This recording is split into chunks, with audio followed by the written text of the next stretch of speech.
If you're looking for something to worry about at this point, you have a whole bunch of options. But have you ever wished, in the midst of your worry, your stress, your concern, that there were some switch you could flip that would bring you out of an attitude of worry and stress and into an attitude of confidence and success? Well, the good news is there is such a switch. And I'm going to walk you through how you can flip that for yourself in this video. But before we dive in, let's take a moment to consider that no matter what circumstances you find yourself in, no matter how bad, how overwhelming the situation seems, the earth has very likely seen this before. So I'm going to invite you at the very outset to shift your attention downward to where it is that you make contact with a supporting surface beneath you, whether that's the chair, whether that's the ground. Notice that when you direct your attention downward, you could almost imagine pouring this stress into the container of support beneath you.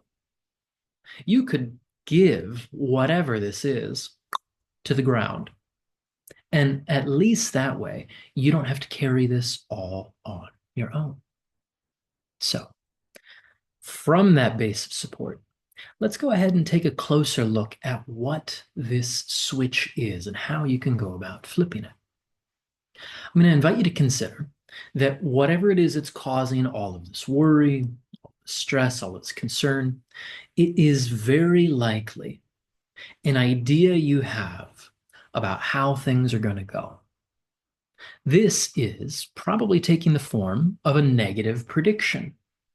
And that's one of anxiety's main moves. It's to say that I know how the future is going to go, and it's going to go badly. So just check at the outset if what you are worried about fits that pattern. When we have these ideas about the future, they can create a vicious circle, a kind of feedback loop that ramps us up into increasing levels of worry if we don't know how to get out of that short circuit in our thinking. So if you find that there is some concern about how the future is going to go, for example, oh, the economy is going to crash. No one's going to sign up for my workshop. Oh, there's this thing, there's that thing, and it's all going to go to hell. These are all ideas about how the future will be. And when we take them literally, they can, of course, create a whole lot of anxiety. So, our first step is to test those literal ideas against reality. And we can do that by checking our pockets for a crystal ball to see if we have at our disposal a crystal ball that gives us perfect predictive power with regards to how the future will be. Now, I don't know about you. When I do that, I come up empty. I do not have a crystal ball that lets me know with total certainty how the future is going to go. Now, I imagine if you check your pockets, you also come up empty-handed in that regard, which means that this literal idea that the future is going to go badly, you don't know for certain. We introduce a little bit of wiggle room, a little bit of doubt here, and you may even here find that that's a bit of a relief. Now, we can follow that up with a question. If you don't have total certainty about how the future is going to go, what's it like for you right now to be in the midst of this uncertainty? A great many people will find that, it's actually kind of a relief. Now, a number of other people will find that it's actually somewhat nerve-wracking to be in the midst of uncertainty. And that's a normal, frankly, almost universal human response. It makes a lot of sense to be somewhat nervous, to be apprehensive in the midst of uncertainty, because the unknown contains all of the good that we've not yet experienced. Sure, this could be better than I ever hoped. It also contains all of the bad that we've not yet experienced. Boy, this could be worse than anything I ever imagined. So it makes sense to be a bit nervous, a bit apprehensive when we're at the edge of the unknown. However, it helps to be curious in those circumstances rather than let fear take over. What happens when fear takes over in the midst of uncertainty is that we will manufacture a sense of certainty and will do so by means of those negative predictions.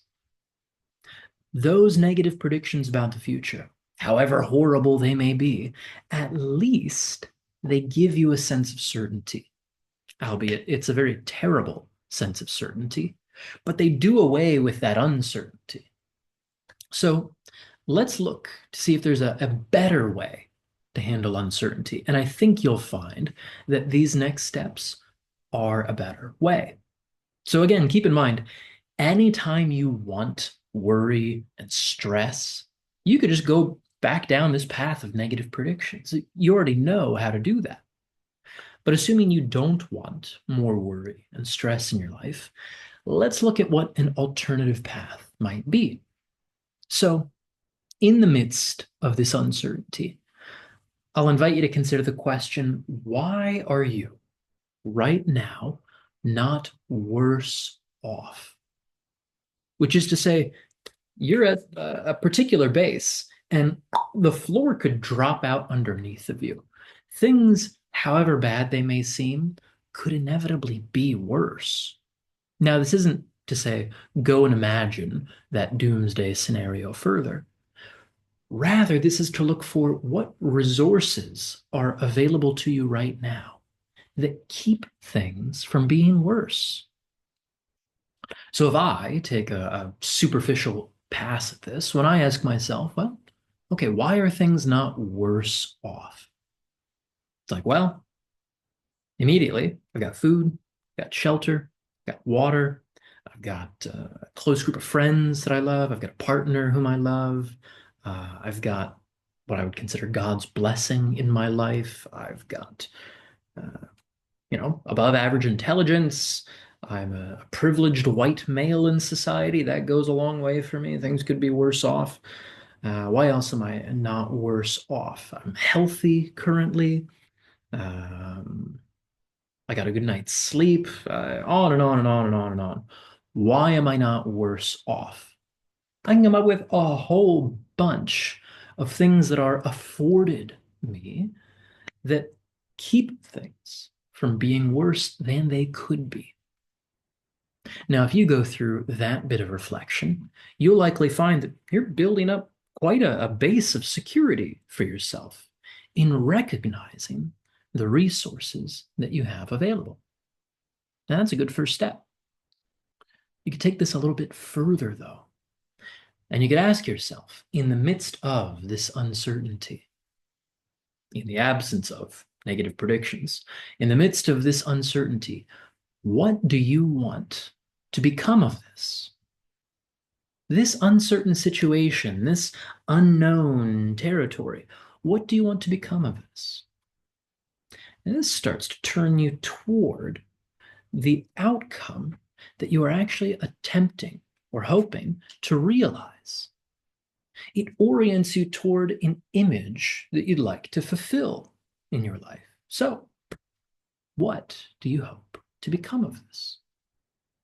Now, if you are in uncertain territory regarding your business, let's say, well, maybe what you hope to become of this is you get reliable cash flow secured through the end of the year or in perpetuity. Maybe if you're in uncertain territory regarding your relationship, what you hope to become of this is open, honest communication, deepening intimacy with your beloved.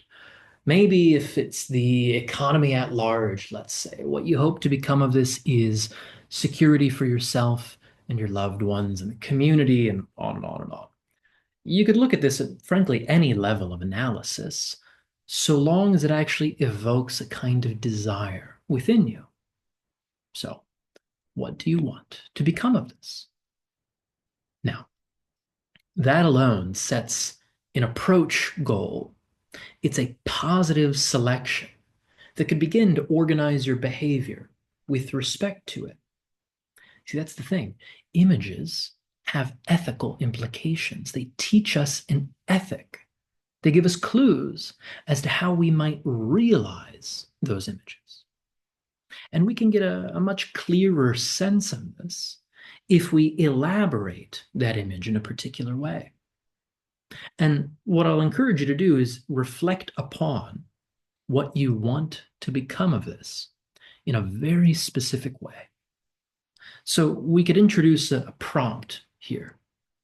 When I have blank accomplished, whatever it is you wish to become of this, when I have dot, dot, dot, and note the tense here, not when I eventually, not at some point, maybe, hopefully, when I have fill in the blank, then I dot, dot, dot. So when I have, let's say, created security for myself, my loved ones, etc., etc., then I, and you just note what comes after that. Ask this several times of yourself. When I have achieved this, then I, so when I have, let's say, created security for myself and my loved ones, then I am at ease. Then I thank God for providing that. Then I help others do the same. Then I sleep well. Then I nourish myself. Then I on and on and on. If you ask this, you'll start to find that this when then link begins to unravel or unfold more and more implications of that image. You'll find little nuanced details. For example, I mentioned, well, I sleep well, I help others do the same, I nourish myself. Now, the important part of this is that we're not looking at an if-then causal sequence. We're not looking at this serially or in a narrative structure. First this, and then that, and then that. We're looking at this in its simultaneity, which is to say, consider rather than reading a book of how this goes, we're looking at a painting of this image. In a painting, everything is all at once. It's not first this and then that and then that. I mean, our gaze might turn here and then there, but there's nothing that says our gaze starts there and ends there. I could just as well start here and end there, or loop my way through this image in many different ways. This is what we're looking to do in imagistic practice. And this actually holds one of the keys to finding a sense of greater confidence, more success in the fulfillment of this image. Here's what I mean. When we elaborate these many details of the image, these many little details offer us inroads to the image. So let's say what I am hoping to fulfill, what I want to become of this uncertainty is the outcome. When I have achieved the outcome, then this, then that, then that. But it stands to reason as well, if we think of this as a painting rather than a book that we're flipping through, that I could also consider it when I do this, and when I do that, and when I do this, then I have achieved the outcome. When I sleep well, when I nourish myself, when I support others, then I achieve security for myself and my loved ones. When I achieve security for myself and my loved ones, then I sleep well. When I sleep well, then I nourish myself. When I nourish myself, then I... Each of these aspects is related to every other. And this is not, I'll suggest, trivial. This is actually of great importance if we want to increase the probability that we fulfill on the total image that we desire for ourselves. So notice as you play with these ideas, even watching this video now, something has likely changed about the state that you find yourself in. I would imagine there's already something of a blossoming promise of possibility rather than this preoccupied, worry, stress, nervousness, concern. This already starts to orient you toward what you genuinely desire. It equips you to reach toward that from a base of support, and it shows you many avenues toward the realization of that image. So you've got a base of support. You know what you're looking for, and you have myriad options to bring you toward the fulfillment of that. And this, I would suggest, in total, is how you can flip the switch on worry. You can first of all remember that the earth has seen this before. You can sink your attention downward to the base of support afforded you by the ground or whatever surface is beneath you. You can test those ideas, those negative predictions. You can test those against reality by checking for a crystal ball. Hey, maybe by now you've found one. Probably not, though, right?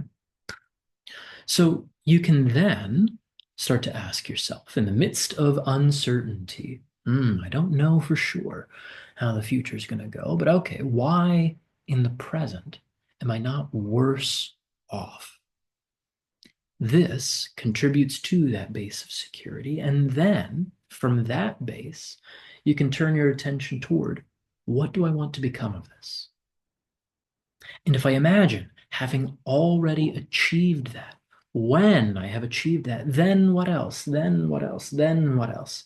Each of these thens, these little offshoots from the base image, they particularize it, they specify, they qualify it, and they reveal potential inroads toward the fulfillment, the realization of that image in your life.